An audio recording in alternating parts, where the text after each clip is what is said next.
So we're partway through developing a new load for my buddy's 308. We've got it mounted up in a KRG Bravo chassis. So I decided I'll do a quick video, talk to you guys about the chassis, why we like it, the one thing we found that doesn't jive too well, in my opinion, and how we fixed it. So we've got the chassis set up here. This is your typical Remington 700, 6 rifling, 1 in 10 and 20-inch barrel. Sort of like the old go-to for precision rifles, right? And then you step into like the 5R mil spec and you've got a 5 rifling and a 1 in 11 and a quarter. And gets you a little bit more velocity, and you've got a longer barrel and it's threaded. And then it's a little bit better finish, stainless, etc. But this is a very good rifle to start out with if you are just getting into this and you want to find something for like $500. The problem is that they come in this wet noodle of a stock. It's garbage. It's throwaway. Why Remington ever did that, I'll never know. But Remington's bankrupt. We all know that. And obviously, so they were not making a lot of good decisions when it came to business.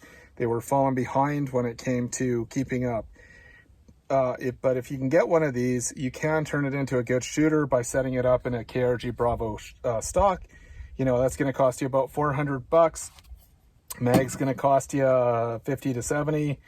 And then you can get yourself one of these Magpul polymer and aluminum bipods for about $115. So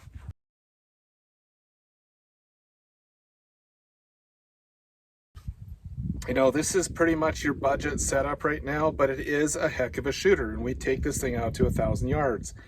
The one thing I'll note here, and most people don't know this, that you need to get a one-piece rail, and you need to get a one-piece rail that is not flat but actually has a bit of slant to it.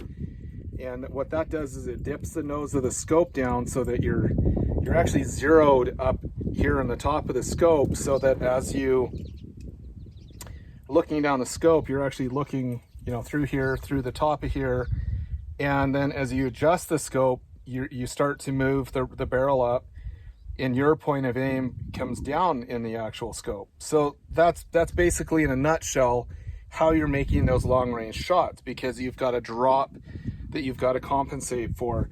So the next thing we're going to do with this rifle is we're going to switch to a one-piece rail. There's a bunch of different manufacturers out there, and we're going to put a 20 MOA rail for this scope, so that he can get that 20 MOA of adjustment out of the scope. Right now, most of the adjustment is lost just because it's a flat rail. But anyway, going back to getting back to the actual chassis though, one of the reasons we chose this chassis was price, because families and stuff like that take up a lot of money, and we still want to be able to shoot well. Well, this chassis from KRG, from Kinetic Research Group, allows you everything that you need to do. You've got an internal aluminum frame, you've got a heavy duty polymer outer where you can attach things, you can attach your bipod really securely, and you can even put a hood here if you want to, say, attach night vision. So you also have an adjustable cheek height, and then you have an adjustable length of pull. So you can actually take this butt pad off, add spacers in, and then away you go. You're set. You can pull this off if you want to, and yep, you can add a monopod. I really discourage monopods. They are a crutch. They are garbage. They will break off, snap, do damage to the chassis and stuff. And you really need to learn how to either shoot using your arm for support or using a bag. That's it. You can argue with that all you want, but that is the case. It does happen. There are videos of these things failing. And as soon as that rifle recoils and does that weird recoil or catches on that monopod, it's gonna do weird things. and as your shot's going to be off. I mean, that's it in a nutshell. So yeah, that's the Kinetic Research Group Bravo chassis, $400, $470 plus shipping, and you're set to go. And you can even get the matching Magpul bipod. So these are nice. You push the button, it's adjustable. The internal leg is aluminum. So you've got quite a huge range of adjustment, quick to use, and you can actually pull these things off, you drive the roll pin out, and then you can put a spike foot in if you want. My only thing with these is that they have a pan feature, which I think is trash. You'll find that you'll come off target more often when you've got that panning feature. So because your recoil will do weird things.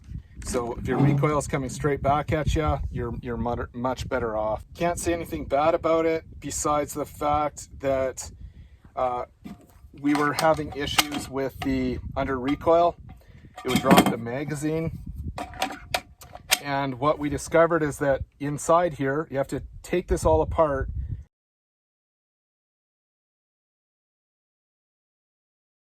And inside here, there's actually an adjustment to move your trigger guard forward.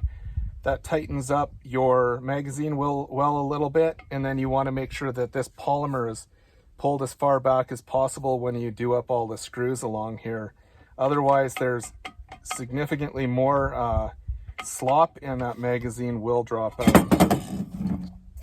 So yeah, overall really good. Just remember that, make that adjustment, make this adjustment, and you should be good to go. Guys at KRG are great, so if you have any more questions, reach out to them. If you're looking to pick up one of these chassis, give us a ring. We're going to do a special offer on them because we are just starting out with KRG, and they're a fantastic company. So check out their full lineup. They're good to go.